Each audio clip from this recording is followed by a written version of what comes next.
kita semua. Yang terhormat Bapak Kepala Sekolah, Bapak Muklis, yang saya hormati juga Bapak Ibu Guru semuanya. Alhamdulillahirrahmanirrahim, puji syukur kita panjatkan kepada Allah Subhanahu wa Ta'ala karena nikmat sehat dan hidayahnya kita semua dapat berkumpul pada pagi hari ini dalam acara diseminasi budaya positif, yaitu tentang pemahaman atau seminar yang berjudul menyebarkan pemahaman dan pengalaman penerapan budaya positif. Semoga acara dapat berlangsung dengan baik dan lancar. Salawat serta salam marilah kita panjatkan, kita haturkan kepada junjungan kita Nabi Muhammad SAW. Semoga kita semua mendapatkan syafaat dari beliau di hari kiamat nanti. Selanjutnya saya akan membacakan susunan acara. Yang pertama pembukaan, yang kedua sambutan oleh Kepala Sekolah SMA Negeri 3 Jakarta, yang ketiga materi aksi nyata yang berjudul menyebarkan pemahaman dan pengalaman penerapan budaya positif oleh Bapak Zainal Arifin SPD. Yang keempat tanya jawab, dan yang kelima adalah penutup. Baik, sebelum kita mulai, alangkah lebih baik kita membaca Bismillahirrahmanirrahim. Baik, selanjutnya itu adalah sambutan oleh Kepala Sekolah SMA Negeri 3 Jakarta oleh Bapak Muklis. Kami persilakan.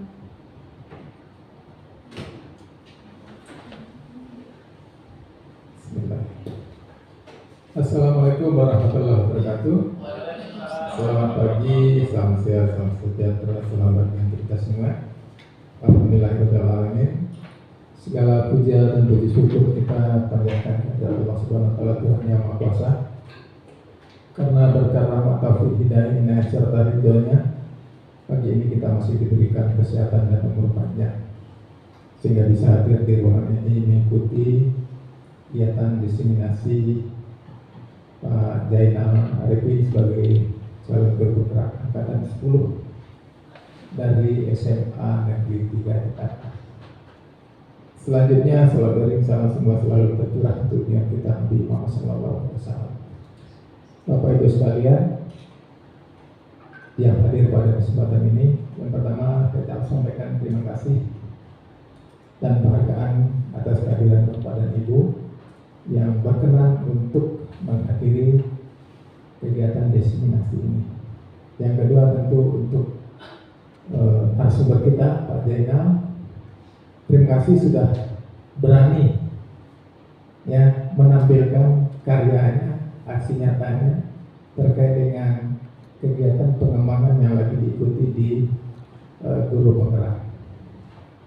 Nah, pada kesempatan ini saya ingin menyampaikan yang pertama tentu kegiatan diseminasi ini penting karena dari situ Bapak Ibu teman-teman semua bisa saling belajar. Ya, yang punya pemahaman lebih memberikan kepada teman yang lain. Nah, dalam kesempatan ini tentu sesuai dengan implementasi kurikulum merdeka yang lagi kita terapkan, teman-teman yang lain harus siap juga mengembangkan diri. Kenapa? Tahapan itu memang demikian. Guru, lalu nanti menjadi guru penggerak, lalu tampil di tim manajemen, baru bisa dipromosikan menjadi pimpinan di sekolah. Aturannya di kurikulum merdeka demikian. Makanya saya berharap kepada teman-teman yang masih muda-muda nih, ya, ayo bersiap untuk mengikuti jejak Pak Zainal. Pak Zainal sudah berani menampilkan, ya. Mana tahu untuk angkatan-angkatan berikutnya Bapak Ibu yang akan tampil di sini. Nah, selanjutnya kepada Pak Zainal, saya berharap kegiatan yang diikuti di guru penggerak seyogyanya itu akan menjadi tambahan pengetahuan sekaligus wawasan. Ya, karena diharapkan memang guru penggerak itu adalah calon pemimpin masa depan di sekolah. Jadi tidak hanya sekedar ikut program guru penggerak, tapi adalah program untuk menjadi pemimpin. Maka dari itu terkait dengan kepemimpinan pembelajaran itu Pak Zainal harus ya dimantapkan. banyak bertanya, banyak belajar, terutama kepada yang senior-senior, termasuk kepada Pak Warno, karena Pak Warno ya pengalamannya lumayan banyak, lebih 30 tahun berarti. 30 tahun ya. 30 tahun jadi guru Pak Jena. Itu wawasan itu, pengalaman itu bisa menjadi pengembangan ya. Termasuk buat Pak Jena sendiri, tampilkan sebanyak mungkin ya ide kreatif, kreasi bagaimana di dalam proses pembelajaran nanti itu bisa lebih menarik dan membahagiakan para murid ya. Karena diharapkan memang dampak daripada program guru penggerak, pembelajaran akan lebih menyenangkan, lebih kreatif, lebih inovatif. Dan dari situ nanti teman-teman guru penggerak itu akan bisa menggerakkan komunitas belajar di sekolah. Nah, harapannya dengan terbentuknya komunitas belajar yang dinamis tersebut, harapannya tentu hasil pembelajaran akan lebih meningkat lagi. Kualitas sekolah akan meningkat, kualitas pembelajaran meningkat, dan kualitas anak didik kita tentu meningkat. Ujungnya, muaranya adalah SDM Indonesia yang berkualitas di masa depan. Jadi pada kesempatan ini, mari kita ikuti destinasi dari Pak Jena, dan Pak Jena jangan pelit-pelit ya. Kalau ada teman-teman baru, yuk bagikan semua ya, supaya teman yang lain juga siap untuk menerima dan mengembangkannya, serta mempersiapkan diri mengikuti program guru penggerak berikutnya. Demikian dari saya selama mengikuti kegiatan ini. Saya akhiri, billahi taufiq wal hidayah. Wassalamualaikum warahmatullahi wabarakatuh.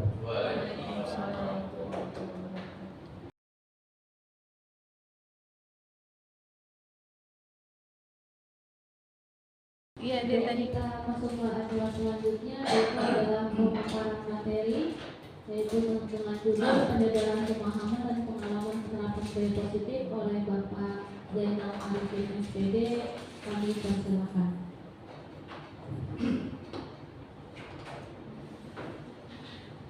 Cek. Baik, assalamualaikum warahmatullahi wabarakatuh. Alhamdulillahirabbil alamin wa bihi nasta'in ala umuri dunya waddin wassalatu wassalamu ala asyrofil anbiya'i wal mursalin sayyidina Muhammadin wa ala alihi washabbihi ajmain. Amma ba'd.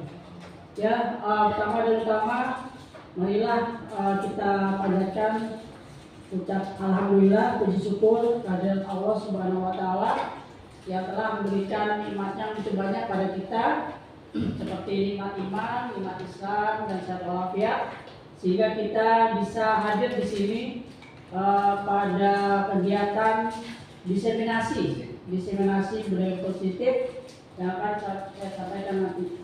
Kemudian sholawat serta salam tak lupa kita curahkan kehadirat junjungan kita Nabi besar Muhammad SAW beserta keluarga, sahabat, dan orang-orang yang tetap istiqomah di jalannya.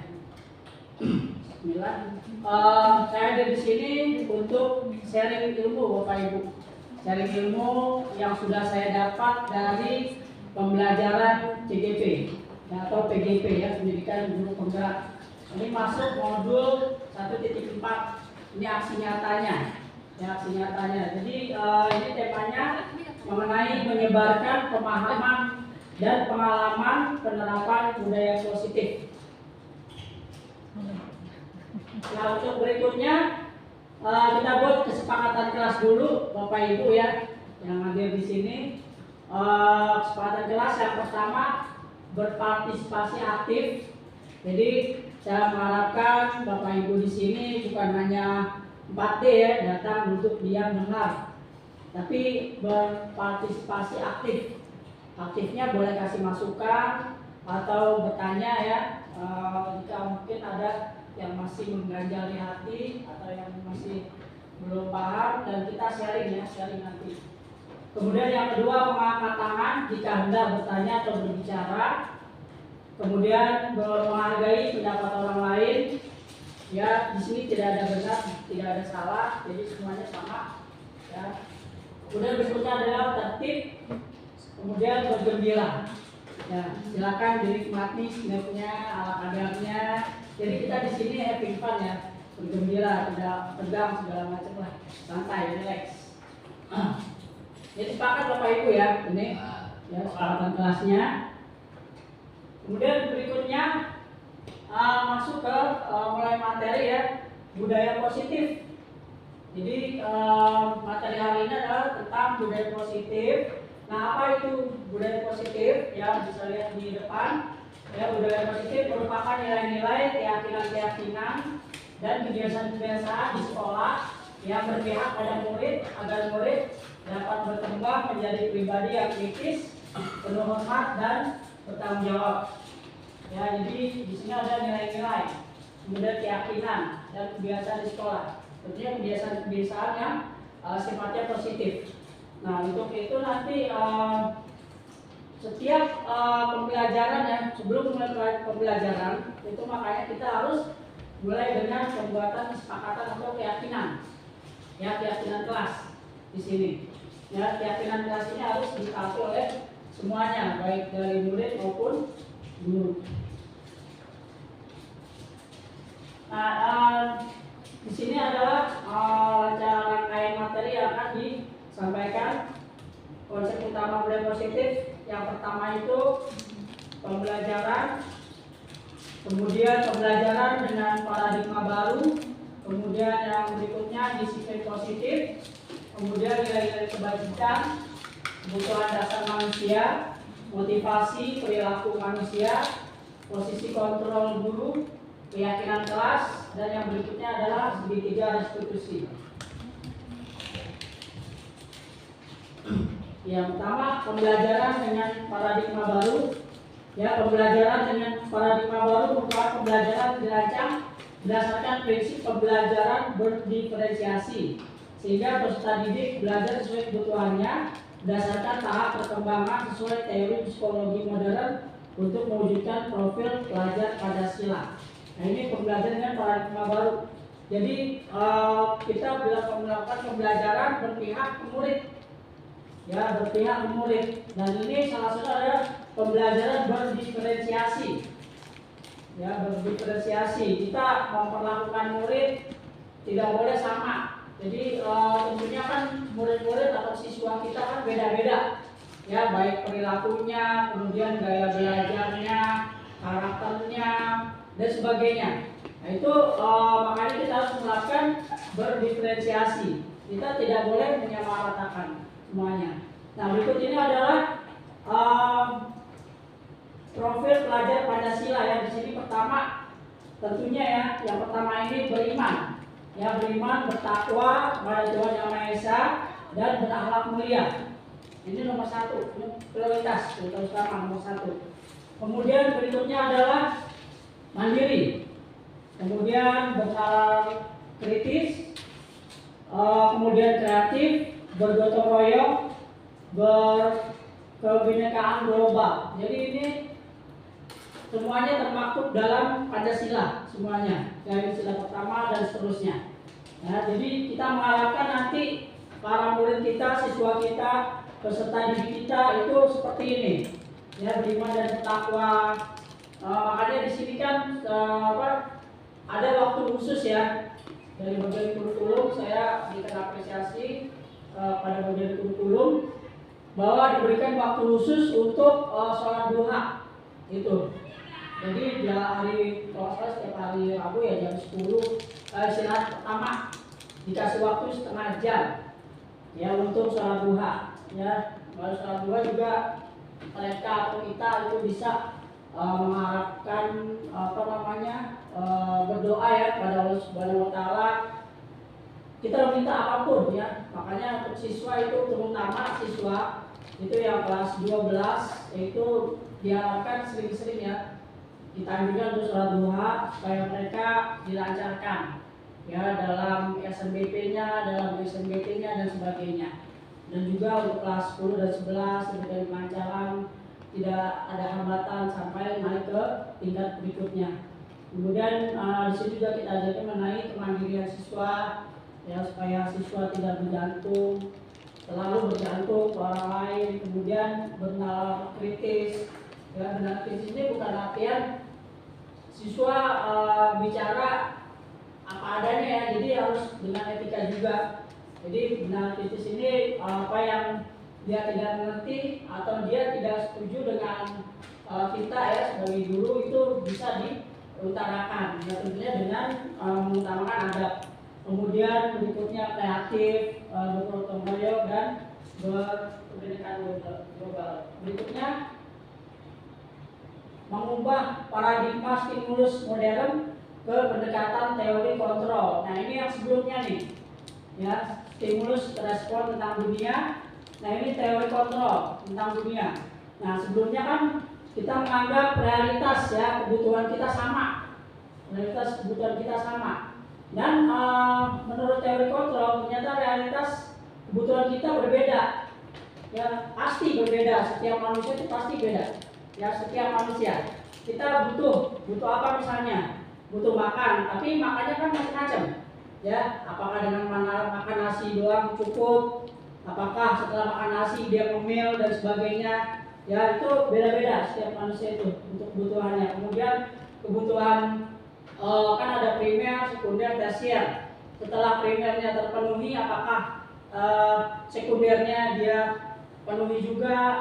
Ya, setelah terpenuhi sekundernya, tersiernya juga terpenuhi juga. Ya, misalnya dia pengen liburan ke Hawaii atau liburan ke Bali, itu kan tersier. Jadi nggak semua, ya nggak semua, nggak wajib. Artinya kebutuhannya nggak wajib. Kemudian yang berikutnya semua orang melihat hal yang sama. Dan menurut teori kontrol, setiap orang memiliki gambaran berbeda. Ya, memiliki gambaran yang berbeda.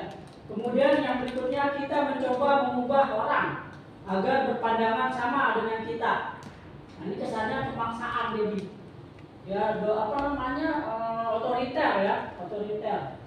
Nah, kita berusaha memahami pandangan yang orang lain tentang dunia. Ya, jadi jangan kita samakan, karena pandangannya beda. Ya, pandang sesuatu itu pasti beda, dari sudut pandang berbeda. Kemudian perilaku buruk dilihat sebagai suatu kesalahan. Semua perilaku memiliki tujuan. Ya, saya pernah baca tuh ya, pernah lihat di TikTok ya, media sosial itu dia mencuri. Ternyata setelah diselidiki, ternyata dia orang yang miskin, tidak mampu makan, tidak mampu memenuhi kebutuhan pokoknya, gitu. Ya ini tanggung jawab siapa? Tanggung jawab kita bersama yang bukan hanya pemerintah, tapi juga warga sekitarnya juga. Ya jangan sampai ada tetangga yang kelaparan, itu ya. Walaupun itu perbuatan yang salah, tapi ada tujuannya. Kita tahu juga ada juga mungkin yang memang tujuannya klepto ya, penyakit. Dulu waktu saya kelas 10 tuh di sini juga di SMA 3, Awano guru saya waktu itu ya wali kelasnya Pak Rosidin, itu ada orang kaya, dia mencuri uang temannya berkali-kali, hanya dijebak, ketangkap. Ya akhirnya ya udah diadili teman-temannya gitu ya. Akhirnya dia dikeluarkan. Karena sudah klepto, padahal dia orang kaya. Ya, gitu karena dia ada penyakitnya namanya klepto. Kemudian orang lain bisa mengontrol saya. Hanya Anda yang bisa mengontrol diri Anda. Ya kita sendiri yang bisa ya, yang bisa mengontrol diri kita sendiri. Kemudian saya bisa mengontrol orang lain. Anda tidak bisa mengontrol orang lain. Itu juga sebaliknya. Ya, kita nggak bisa mengontrol orang lain. Ya. Kemudian pemaksaan ada pada saat rujukan gagal. Kolaborasi dan konsensus menciptakan pilihan-pilihan baru. Ya, jadi mungkin dengan kerjasama dengan kolaborasi ya, konsensus. Nanti seperti ini, seperti itu. Kemudian model berpikir menang kalah.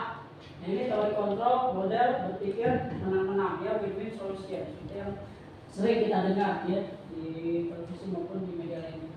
Kemudian disiplin positif ya, ini arti kata dari disiplin ya, berasal dari kata disiplina, artinya belajar. Yang disiplin mengacu pada disiplin diri yang memiliki tanggung jawab terhadap apa yang dilakukannya berdasarkan nilai-nilai yang diyakini. Disiplin positif merupakan salah satu cara penerapan disiplin yang bertujuan untuk menumbuhkan kesadaran serta memberdayakan peserta didik tanpa imbalan penghargaan, ancaman atau hukuman. Jadi ini disiplin dirinya. Kadang-kadang kan kita pengen disiplinkan anak, ya siswa ya, itu kita kasih hukuman. Nah, itu ternyata tidak seperti itu Bapak Ibu ya. Jadi disiplin positif itu disiplin yang berdasarkan kesadaran diri dari anak sendiri bahwa saya memang harus tiba di sekolah jam 6.30.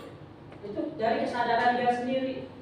Tapi memang ada tertentu ya, case tertentu yang memang perlu pembinaan lebih jauh lagi. Dalam ini wali kelas, tugas wali kelas dan bimbingan konseling. Berikutnya, disiplin positif merupakan cara penerapan disiplin yang mengajarkan anak untuk bertanggung jawab dan menumbuhkan kesadaran diri berdasarkan nilai-nilai kebajikan.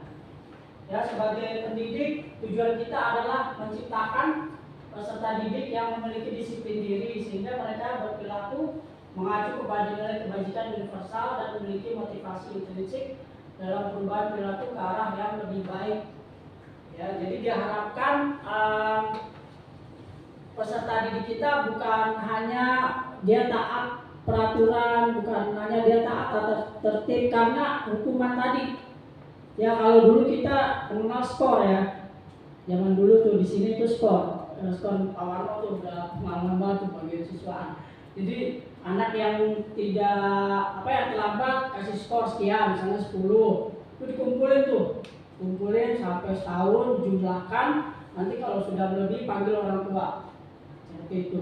Jadi kita mengharapkan tidak seperti itu lagi ya. Jadi kesadaran dari siswa sendiri untuk penerapan disiplin tersebut.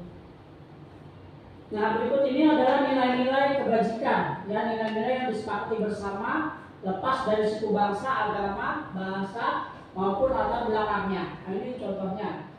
Contoh nilai kebajikan ya organisasi ini dari profil pelajar Pancasila seperti yang tadi di awal sudah disebutkan, beriman, bertakwa pada Tuhan Yang Maha Esa, dan berakhlak mulia, berkebinekaan global, gotong royong, mandiri, bernalar kritis, kreatif. Kemudian dari IBO Primary Years Program, PYP, toleransi, rasa hormat, integritas, mandiri, menghargai, antusias, empati, keingin-tahuan, kreativitas, kerjasama, percaya diri, komitmen. Kemudian 9 pilar karakter atau Indonesian Heritage Foundation. Dia juga punya nilai-nilai kebajikan. Yang pertama cinta Tuhan dan segenap ciptaannya, kemandirian dan tanggung jawab, kejujuran, diplomatis, hormat dan santun, dermawan, suka menolong, dan gotong royong, percaya diri, kreatif dan kerja keras, kepemimpinan dan keadilan, baik dan rendah hati, toleransi, kedamaian dan kesatuan. Nah, nilai-nilai seperti inilah yang diharapkan kita bisa ada pada diri siswa ya, peserta didik. Nilai-nilai seperti ini nih. Ya kalau di sini panjangan misalnya bisa ini nih. Ya profil pelajar Pancasila. Ya di sini sudah semuanya terangkum di sini. Ya dari sisi ketakwaan ada di sini, beriman, kemudian ini ada mulia, kemudian juga kebinekaan global ya hubungannya dengan yang lainnya ya persatuan ya ini, kemudian gotong royong, saling membantu dan sebagainya. Nah, berikut adalah kebutuhan dasar manusia. Ya, apa itu kebutuhan dasar manusia? Adalah segala sesuatu yang dibutuhkan oleh manusia ya untuk mempertahankan keseimbangan kondisi fisiologis yang bertujuan untuk mempertahankan kehidupan dan kesehatan. Jadi ini kebutuhan manusia. Dia pertama dia kenyang dulu deh, ibaratnya gitu ya. Dia kenyang dulu kebutuhan manusia itu. Nah, setelah itu yang kebutuhan pokok sudah terpenuhi, ya baru kemudian dia yang lainnya ya kebutuhan sekunder. Kebutuhan sekunder itu bisa dia misalnya baju, kemudian pakaian gitu itu ya, kemudian sepatu, atau misalnya punya kendaraan, mobil, motor, kemudian liburan dan sebagainya. Nah, berikut adalah 5 kebutuhan dasar manusia. Yang pertama adalah untuk bertahan hidup. Ya, tentunya ini kebutuhan dasar ya, ini bertahan hidup. Ya, mengapa kita perlu makan, mengapa kita perlu minum dan sebagainya. Ini karena untuk bertahan hidup. Kemudian yang kedua adalah kasih sayang dan rasa diterima. Ya, jadi anak itu jangan hanya, terutama untuk anak sendiri ya, jangan hanya untuk kasih jadi uang jajan aja, jangan cuma kita kenyangin perut mereka aja, tapi juga kita berikan kasih sayang dan rasa diterima. Itu anak saya yang mau kelas 1 nih, sekarang lagi PPDB nih Bapak Ibu. Sekarang urutan 23, dari 23 umurnya 7 tahun 7 tahun 2 bulan 14 hari. Itu kedesak terus ya, doanya mudah-mudahan nyangkut di SD yang dipilih gitu, mudah-mudahan ya. Nah, itu anak saya nih yang mau masuk SD ini, kalau kondisi tertentu saya langsung peluk dia. Kemarin bang peluk itu. Jadi supaya saya ada kedekatan emosional. Coba Bapak Ibu peluk deh, tapi jangan peluk yang itu ya. Anaknya sendiri, jangan orang lain juga. Jangan orang lain peluk lagi. Jadi peluk anaknya sendiri beda Bu, pelukannya beda ya. Kita dapatkan, kita berikan kasih sayang, kita salurkan energi positif kita, kasih sayang kita ke anak kita, itu beda sekali rasanya. Kalau kita peluk anak orang nggak beda, itu beda ya, bukan kalau misalnya ribet. Kemudian kebebasan, ya ini kebebasan. Anak-anak tuh kalau di sini itu kadang mereka bajunya dikeluarin, kemudian nggak pakai dasi, kemudian kadang-kadang nyeker gitu kalau sepatu. Itu mereka dasarnya pengen kebebasan, saya pengen bebas. Apalagi ada juga ikut geng gitu ya. Itu mereka intinya pengen kebebasan. Itu kebutuhan dasar mereka sebenarnya. Tinggal kita nanti kita bina seperti apa gitu. Mungkin kita berikan teguran, kita ajak ngobrol dan sebagainya. Itu nanti ada materi khusus nanti. Kemudian berikutnya adalah kesenangan. Ya, untuk senang-senang yang bukan manusia. Ya, seperti misalnya kita jalan-jalan, atau kemarin tuh jalan-jalan kemana tuh ya, keluar kota ya, itu ada rencana. Kemudian yang baru kemarin ya, kemudian kita bete nih di sini. Nah, kita izin jalan-jalan keluar, atau kemarin misalnya kalau ada dananya ya, ini tidak boleh dari dana dari pihak lain, dari kita sendiri. Misalnya hubungan kalau jalan-jalan ke Bromo misalnya, nah itu Pak Adi tuh dia punya IO ya, itu khusus buat traveling jalan-jalan. Nah, itu bisa misalnya 10 orang dari kita misalnya nih, nah IO-nya Pak Adi ya, itu bisa ya. Jadi kita perlu juga seperti itu. Atau misalnya jalan-jalan ke kampungnya Pak Bowo atau Bu Dwi, di kampungnya itu saya juga seperti itu ya. Intinya kita senang-senang juga. Dan anak-anak juga seperti itu ya, belajar mereka misalnya ketemu matematik, Pak Warno lagi. Saya dulu ketemu Pak Warno tuh bisa 5 jam gitu kan. Waktu saya kelas 10 di sini itu anak-anak misalnya, dulu saya fisika ya, jurusan fisika, jadi A1, jadi matematiknya paling banyak, fisikanya paling banyak. Ya, anak-anak ketemu ini lagi bosen, boring, jadi mereka ingin senang-senang juga. Ya, di samping mereka ingin dapat ilmu, belajar, mereka ingin senang juga.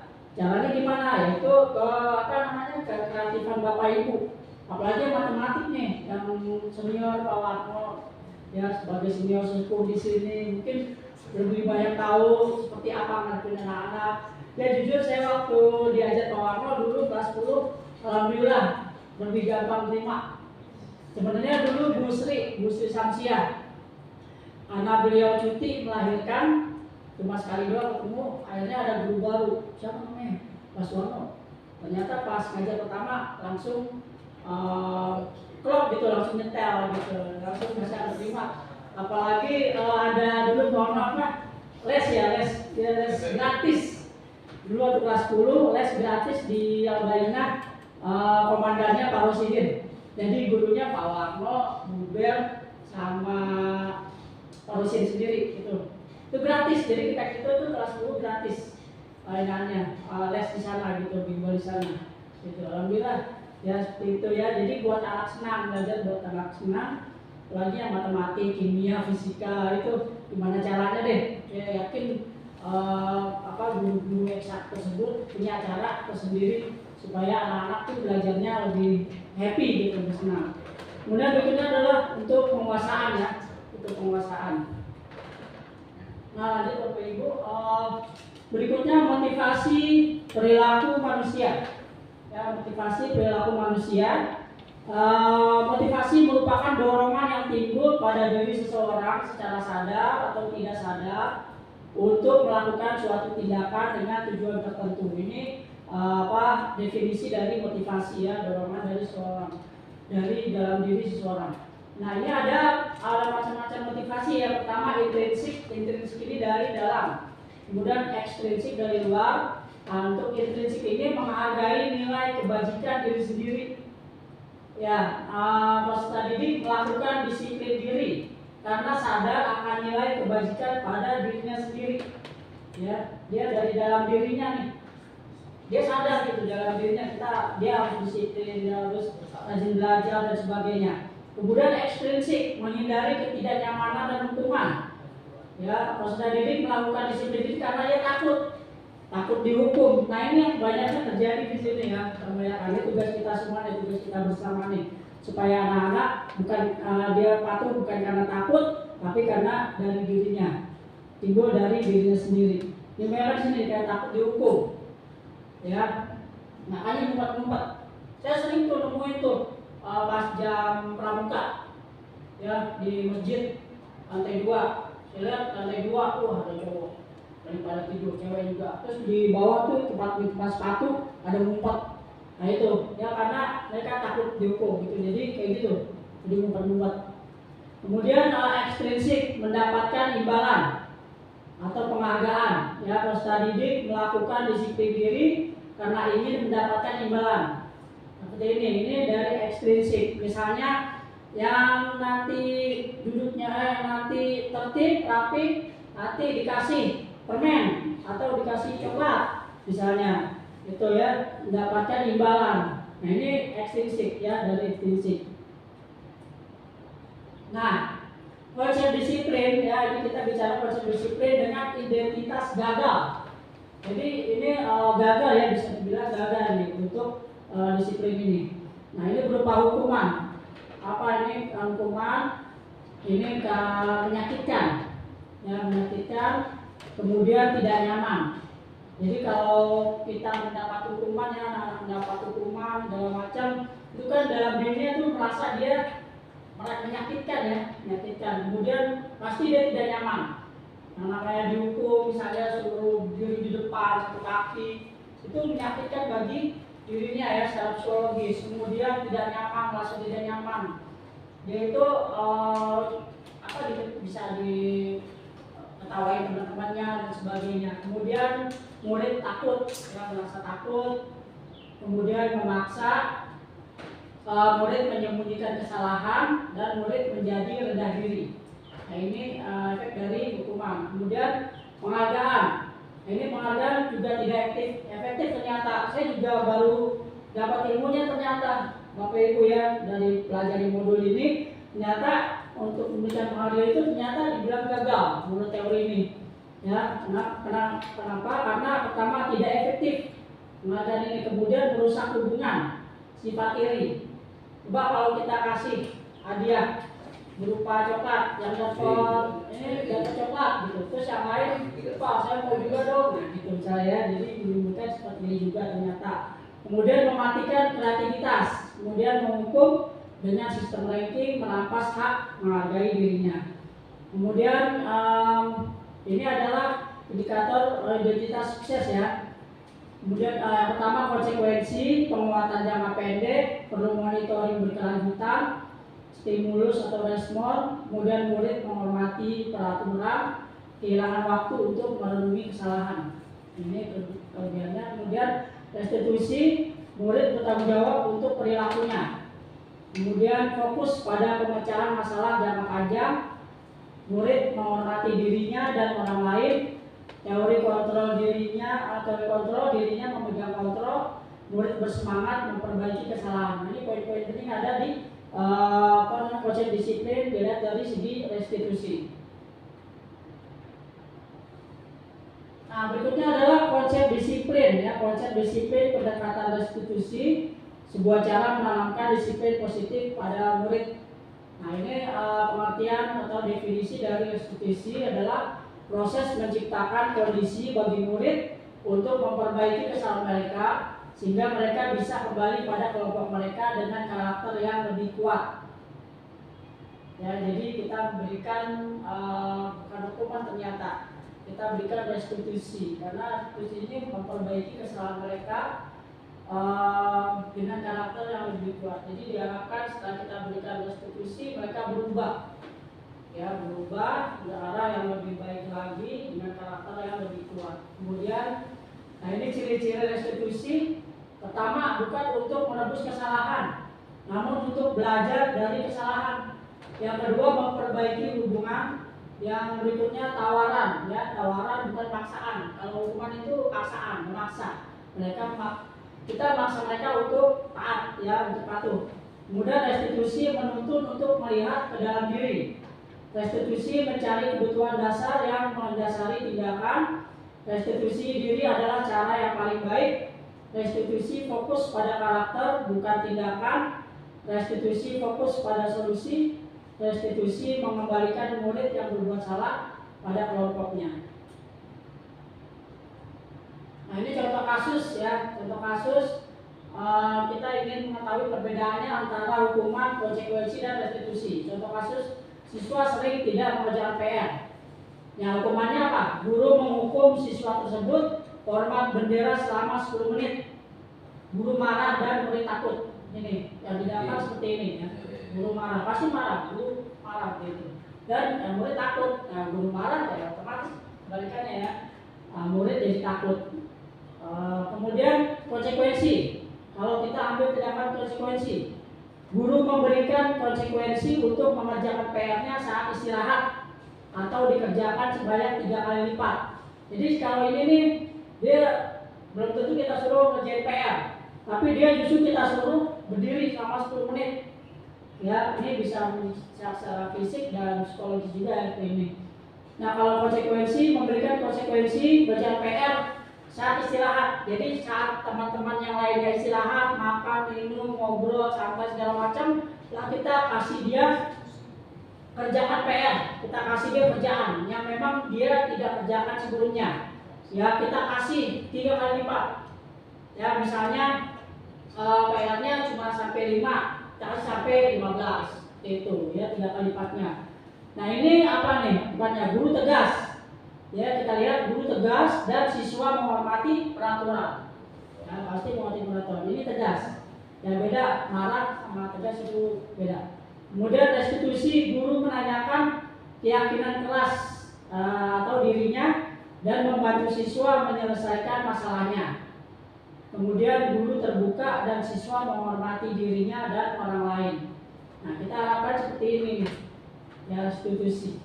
Ya, contoh mengerjakan PR ini. Lanjut. Nah, ini berikutnya 5 posisi kontrol. 5 posisi kontrol restitusi kita sebagai guru, ya sebagai pendidik. Pertama, penghukum. Ya, sebagai penghukum. Kemudian pembuat rasa bersalah. Berikutnya sebagai teman, kemudian sebagai pemantau dan sebagai manajer. Nah, kita harus di posisi yang mana nih kira-kira? Bapak Ibu, posisi mana nih? Posisi manajer. Alhamdulillah posisi manajer. Contoh penerapan 5 posisi kontrol restitusi. Nah, ini penghukum. Ini contoh dialognya Bapak Ibu ya. Bisa-bisanya kamu tidur ketika Ibu menjelaskan. Silakan keluar kelas. Jadi ini langsung kasih hukumannya, hukuman keluar kelas hukumannya. Kemudian pembuat rasa bersalah. Mau jadi apa kamu di masa depan nanti ketika belajar kamu malah tidur. Ya, pembuat rasa bersalah. Ya, tanpa kita suruh keluar dia udah merasa udah melanggar peraturan, udah tidur nanti Makanya dia dibilang di sini pembuat rasa bersalah. Kemudian sebagai teman, ya udah nggak apa-apa, kamu tidur di pembelajaran saat ini. Pertemuan berikutnya jangan begini lagi ya. Nah ini sebagai teman, gitu. Ya apalagi pakai logo-logo ya gitu. Ada juga tuh dulu pakai logo-logo. Ya ini, ya udah nggak apa-apa, kamu tidur. Belajar sekarang, besok jangan tidur lagi ya. Nah itu sebagai teman tuh. Kemudian pemantau, kamu sudah tidak menaati kontrak belajar di kelas. Masih ingatkah konsekuensinya apa? Jadi kita seolah bertanya, ya seolah bertanya ke siswa ini. Dan siswanya harus tahu. Makanya tadi di awal itu kita buat kesepakatan. Nah makanya ke siswa kita nanti juga kita harapkan buat kesepakatan juga, kesepakatan kelas, dan juga disaksikan semuanya dan ditandatangani ke ketua kelas ya. Kemudian manajer, kalimatnya ya, apakah kamu tahu kesalahanmu? Kira-kira bagaimana kamu memperbaiki kesalahan kamu ini? Nah ini dia menanya nih, siswa ya, guru ini nanya ke siswanya, kamu tahu kesalahanmu? Ya harus tahu tuh sesuai kesepakatan, sesuai keyakinan kelas yang sudah disusun, yang sudah disepakati. Kemudian kira-kira bagaimana? Jadi selain dia nanya tentang siswa tadi tentang keyakinan kelas, kemudian dia juga guru ini juga mengharapkan siswa ini punya langkah-langkah seperti apa gitu untuk menyelesaikan masalah yang dihadapi dia tersebut. Berikutnya keyakinan kelas.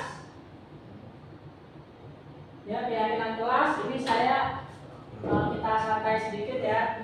Pak Dedi, kita tolong diberikan. Kita ingin contoh ya. Kita membuat keyakinan kelas.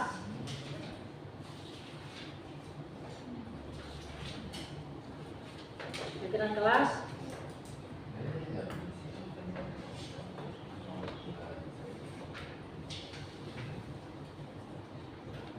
Jadi saya harapkan Bapak Ibu menuliskan kira-kira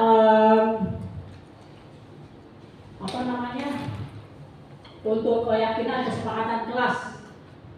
Sebelum masuk pembelajaran kan ada tuh ya. Ayo anak-anak kita bikin kesepakatan kelas dulu. Silakan kalian tulis harapan kalian apa terhadap kelas kalian. Nah Bapak Ibu seperti itu ya. Saya anggapnya Bapak Ibu ini sebagai murid. Nah silakan Bapak Ibu tulis harapannya di kelas Bapak Ibu seperti apa harapan terhadap kelas Bapak Ibu ya. Jadi barangkali Bapak Ibu sebagai murid.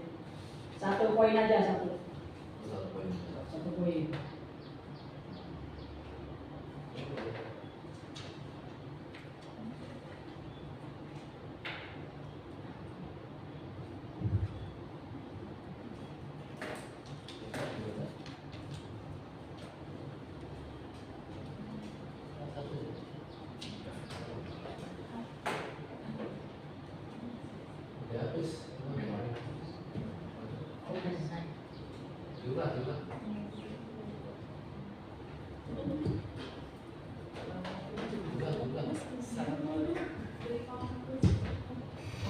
Udah selesai, udah dikumpulkan. Saya mau baca satu-satu.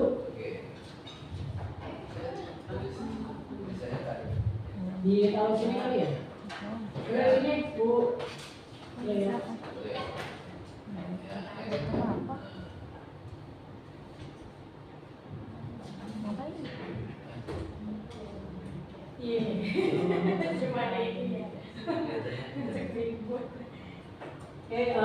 Nanti kita bahas yang berikutnya. Nah, keyakinan kelas. Mengapa peraturan? Mengapa tidak kita tulis aja peraturan, bukan keyakinan? Kira-kira apa Bapak Ibu? Saya contoh nih, kita kan naik motor ya, pasti semuanya bisa naik motor lah. Itu lagi di jalan raya dan bisa, itu kan kita harus memakai helm, ya memakai helm. Nah, itu demi apa tuh pakai helm? Untuk keselamatan. Kemudian pakai masker misalnya untuk keselamatan juga. Nah itu poin keselamatan inilah ya. Jawaban Anda adalah untuk keselamatan. Jadi benar Bapak Ibu, ini kesehatan, keselamatan atau kesehatan juga. Jadi ini sifatnya universal ya. Nah, ini nilai keselamatan atau kesehatan inilah yang kita sebut sebagai suatu keyakinan, yaitu nilai kebajikan universal yang disepakati secara tersirat dan tersurat, lepas dari latar belakang suku, negara, bahasa maupun agama. Gitu. Jadi kita mematuhi peraturan lalu lintas, ya, pakai helm. Itu apa? Untuk keselamatan. Lepas itu dia latar belakangnya apa, dari suku Jawa, Sunda, segala macam, ya, dari bangsa manapun dia harus pakai helm. Untuk keselamatan. Itu juga masker, ya, apalagi waktu pandemi kemarin itu wajib, semuanya wajib pakai masker. Kemudian, ya, murid-murid, demikian ya, mereka perlu mendengarkan dan memahami arti sesungguhnya tentang peraturan yang diberikan. Apa nilai kebajikan di balik peraturan tersebut, apa tujuan utamanya, dan menjadi tidak tertarik atau takut sehingga hanya sekedar mengikuti serangkaian peraturan yang mengatur mereka tanpa memahami tujuan mulianya. Jadi kita tanamkan nilai-nilai kebajikan ke anak dulu, gitu ya, seperti contoh tadi. Ya, kita memakai helm bukan untuk supaya kita terhindar dari tilang, ya, atau untuk mati berat, tapi untuk keselamatan diri kita. Nah, kita memakai helm itu. Di samping juga kita terlindungi rambut kita kan dari debu, kotoran dan sebagainya. Nah, berikut adalah perbedaan peraturan dan keyakinan kelas. Ya, kalau peraturan kelas itu dilakukan tanpa adanya persetujuan oleh pihak yang harus melaksanakan, guru dan murid. Ini peraturan kelas. Kita bikin sendiri di rumah. Ya, terus tempel di kelas. Kadang-kadang harus patuh semuanya, harus turut semuanya. Yang mematuhi semua yang sudah kita tulis tersebut. Nah, ini peraturan kelas. Kemudian keyakinan kelas. Persetujuan yang dibuat bersama antara guru dan murid yang selanjutnya akan ditaati bersama. Jadi makanya ini kita buat seperti ini, ya, keyakinan kelas yang kita bicarakan, sepakat, oke, langsung untuk palu. Nah, ini contoh perbedaan kalimat pada peraturan kelas dan keyakinan kelas. Peraturan kelas, dilarang datang terlambat.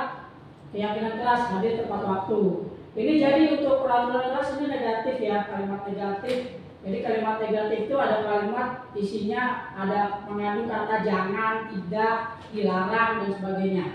Nah, usahakan jangan ada kata-kata sebut, ya.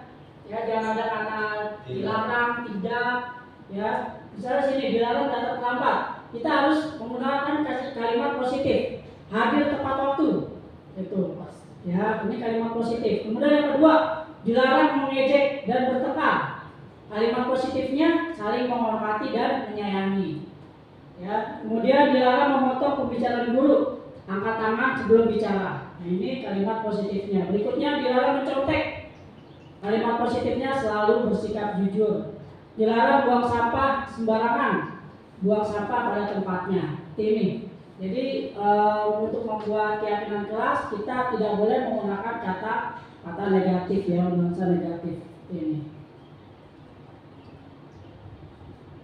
Nah, ini bagaimana pembentukan keyakinan kelas ini lebih abstrak daripada peraturan, dapat diterapkan di kelas, dibuat dalam bentuk positif sedikit saja biar mudah diingat, jadi tidak terlalu panjang kalimatnya, berupa pernyataan universal.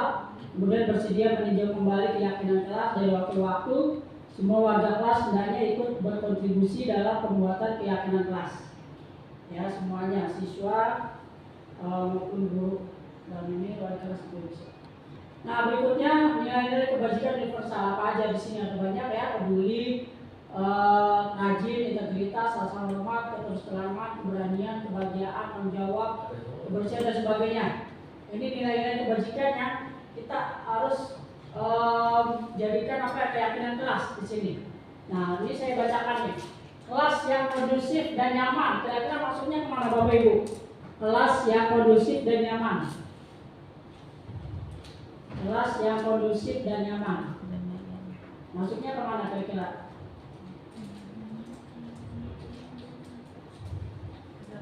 Kedamaian. Ya, maksudnya kedamaian, ya. Ini. Kemudian tugas jangan terlalu banyak. Ya, tugas jangan terlalu banyak. Apa nih yang terlalu banyak? Terlalu banyak gas Kemudian saling menghargai antar teman. Menghargai ya, saling menghormati ya. Saling menghormati ini ada di sini rasa hormat atau ya rasa hormat ya, saling menghormati ya, ini rasa hormat maksudnya di sini. Kemudian siswa belajar dengan bahagia tanpa paksaan. Bahagia. Ada di sini bahagia ya di sini. Ini ya kebahagiaan. Kemudian masuk kelas tepat waktu. Masuk ke integritas ya, disiplin ada nggak di sini? Komitmen atau integritas nih? Disiplin nggak ada ya, berarti integritas ya, masuk ke integritas. Kemudian bisa belajar dengan nyaman ya. Kenyamanan di sini ada nih. Nyaman nggak ada ya? Tujuan prestasi. Kedamaian mungkin ya maksudnya gitu ya. Jadi seperti ini nih, nanti kita buat keyakinan kelas berdasarkan ini ya. Misalnya kami meyakini kelas kami harus bersih dan nyaman, seperti itu salah satu contohnya. Kemudian berikutnya ini ya, tadi mari kita buat keyakinan kelas. Nah berikutnya segitiga restitusi. Ya, segitiga restitusi ini pertama menstabilkan identitas. Kita semua akan melakukan hal terbaik yang bisa kita lakukan. Validasi tindakan yang salah. Semua perilaku memiliki alasan. Kemudian menanyakan keyakinan. Kita semua memiliki motivasi internal. Nah, seperti ini segitiga restitusinya. Validasi. Kemudian di sini menstabilkan identitas. Sisi yang satu lagi menanyakan keyakinan. Nah ini contoh kalimatnya. Ya, kamu tentu punya alasan mengapa melakukan itu. Ini validasi tindakan. Adakah cara yang lebih efektif untuk mendapatkan apa yang kamu butuhkan? Kemudian menstabilkan identitas. Setiap orang pasti pernah melakukan kesalahan dan sebagainya di sini ya. Kemudian, nah ini bagian dasar menstabilkan identitas adalah bagian dasar dari segitiga bertujuan untuk mengubah identitas anak dari orang yang gagal karena melakukan kesalahan menjadi orang yang sukses. Nah ini contoh kalimatnya Bapak Ibu yang ini ya, yang menstabilkan identitas. Contoh kalimatnya, berbuat salah itu tidak apa-apa. Jadi menstabilkan identitas ya, kita buat stabil dia dulu. Tidak ada manusia yang sempurna ya, kita seperti melakukan pemakluman gitu ya anak-anak. Saya juga pernah melakukan kesalahan seperti itu. Nah jadi kita bisa menyelesaikan ini. Bapak Ibu tidak tertarik mencari siapa yang salah, tapi Bapak Ibu ingin mencari solusi dari permasalahan ini. Kemudian kamu berhak merasa begitu. Apakah kamu sedang menjadi teman yang baik buat dirimu sendiri? Nah ini masuk pabrikan identitas. Kemudian berikutnya validasi tindakan yang salah. Setiap tindakan kita dilakukan dengan suatu tujuan, yaitu memenuhi kebutuhan dasar. Ya, menurut teori kontrol, semua tindakan manusia baik atau buruk pasti memiliki maksud atau tujuan tertentu. Contoh kalimatnya, padahal kamu bisa melakukan yang lebih buruk dari ini ya. Nah itu, jadi ini contoh dari validasi tindakan yang salah.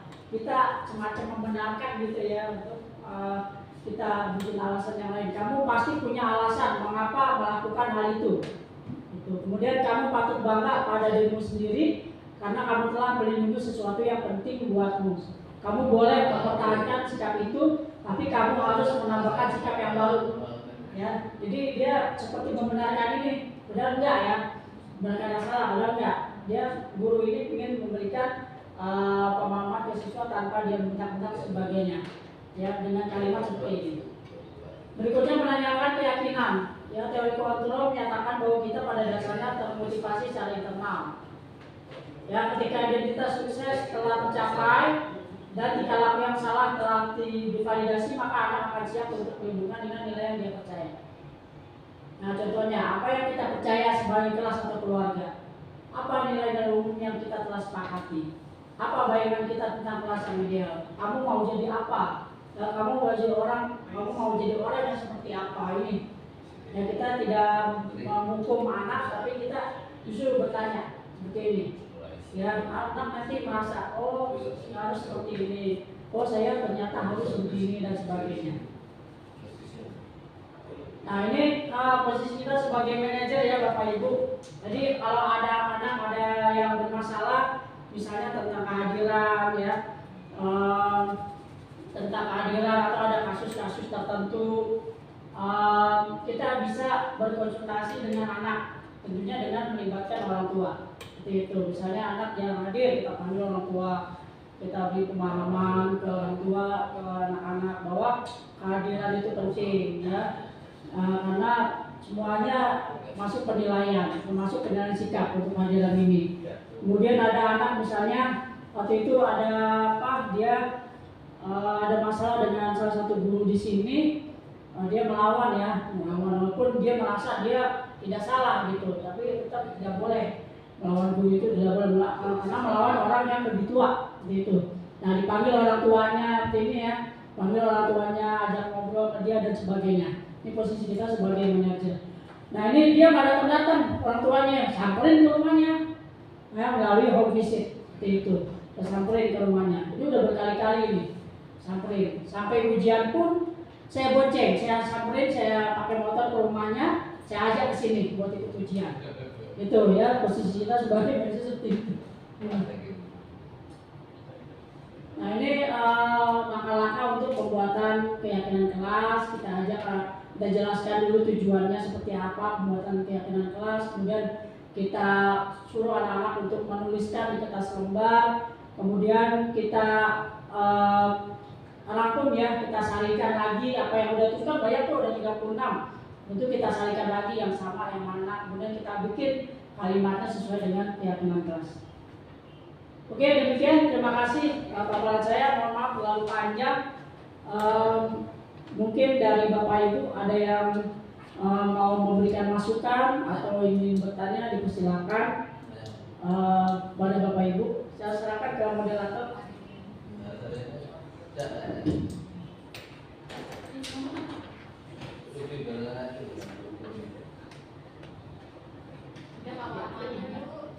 Bapak ini ada yang ingin bertanya atau menambahkan hasil dari pemaparan yang disampaikan oleh Bapak Zainal?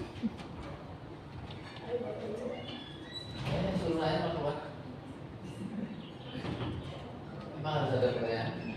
Ayo ada pertanyaan ini, tanya jawab di juga tanya.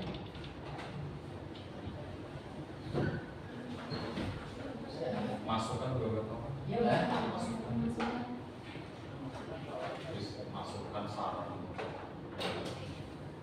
Oh, ngasih masukan ini ya. Dua ya. Yang berkaitan dengan iman dan takwa tadi ya. Kebetulan tadi ada hanya disebutkan dikasih kesempatan sholat dua gitu ya, supaya baik dan sebagainya. Padahal ada lain hal untuk bersedekah itu melancarkan anak-anak untuk meniti karirnya, itu biasanya ada bersedekahnya. Jadi tidak hanya duha, jadi tidak hanya kepada Tuhan yang Maha Kuasa, tapi juga bisa terhadap antar manusia. Gitu. Jadi tidak terfokus ke satu, karena hubungan antar manusia juga perlu, sehingga bersedekah tidak hanya dalam bentuk uang, bermacam-macam, bisa tenaga, bisa macam-macam, bisa membantu teman dan sebagainya. Itu kira-kira tadi saya lihat hanya pas pada saat jatuh beriman tadi hanya diajak sholat dua saja, nah, gitu kan, dilanjutkan yang lainnya. Oke, itu masukannya. Terima kasih. Assalamualaikum warahmatullahi wabarakatuh.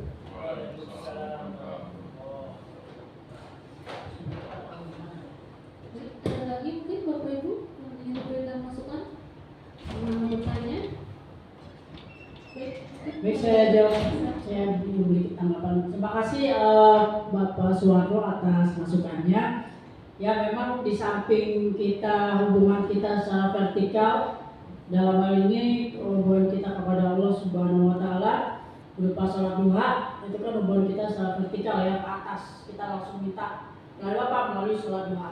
Dan juga kita harus juga melakukan hubungan kita secara horizontal ya, ke sesama kita, ya, sesama manusia. Dengan cara apa? Tadi Pak Warno sudah memberikan masukan melalui sedekah, melalui sedekah ya. Memang seperti ini ya, harusnya seperti ini. Jadi anak-anak di samping juga sholat duha, kemudian mereka disarankan juga untuk bersedekah, karena memang janji Allah itu nyata ya. Kalau kita bersedekah itu pasti nanti ada gantinya, pasti ada gantinya itu ya. Misalnya bersedekah 100.000 itu pasti nanti diganti gitu ya. Banyaklah contoh-contoh seperti itu ya. Jadi bahkan banyak orang terlepas dari ini dia apa enggak, banyak konten-konten sedekah gitu ya. Jadi memberikan dia sejumlah uang gitu. Nanti rewardnya apa? Rewardnya balasannya apa? Balasannya dia yang nonton banyak, dengan nonton banyak dia iklannya juga makin banyak dan sebagainya. Nah, kalau dengan sesama siswa ya, hubungan dengan siswa itu dengan banyaknya siswa bersedekah, maka diharapkan jiwa sosial dari siswa sendiri itu dapat tumbuh. Ya, dapat tumbuh, kemudian dapat berkembang lebih baik lagi. Jadi tidak hanya uang yang dia dapat dari orang tua, tidak hanya untuk dia sendiri, tapi diberikan juga untuk orang lain ya. Bisa juga ke temannya yang memang membutuhkan. Kan tidak semuanya di kalangan siswa itu semuanya orang mampu, ada juga yang dia ternyata tidak punya ongkos. Yang seperti di kelas saya waktu dulu kan pernah, ternyata dia tidak ada ongkos untuk kesini. Jadi boro-boro untuk makan siang, jajan dan sebagainya itu dia ongkos saja agak susah. Itu jadi kita tanamkan juga jiwa sosial dari anak-anak kita ya. Di samping juga ini sebagai lancaran rezeki juga. Jadi semakin banyak anak-anak bersedekah, semakin banyak pula nanti dapat balasan dari Allah Subhanahu wa Ta'ala. Ini sarananya macam-macam ya, sarananya. Bisa juga sarananya melalui Jumat ya, hari Jumat berkah, bisa keliling. Tentunya sifatnya bukan memaksa, karena memang sedekah. Sifatnya tidak memaksa, karena memang memaksa itu juga tidak dapat dibenarkan. Ya, ini kalian harus sedekah nih, minimal 10.000. Nah, itu nggak boleh. Itu jadi emang dari kesadaran anak itu sendiri ya, karena kalau memang kita paksakan nanti bisa fatal juga akibatnya bagi diri kita, bagi lembaga kita juga, seperti itu. Ya, terima kasih Pak Warno sekali lagi untuk masukannya. Oke, baik, terima kasih kepada Bapak Ibu Guru yang telah meluangkan waktunya untuk mendengarkan paparan dari Bapak Zainal. Semoga apa yang telah disampaikan oleh Bapak Zainal dapat bermanfaat untuk kita semua. Amin. Terakhir yaitu penutup, sama-sama kita ucapkan hamdalah. Baik, saya satu MC, mohon maaf apabila ada kekurangan dari saya. Wassalamualaikum warahmatullahi wabarakatuh. Waalaikumsalam.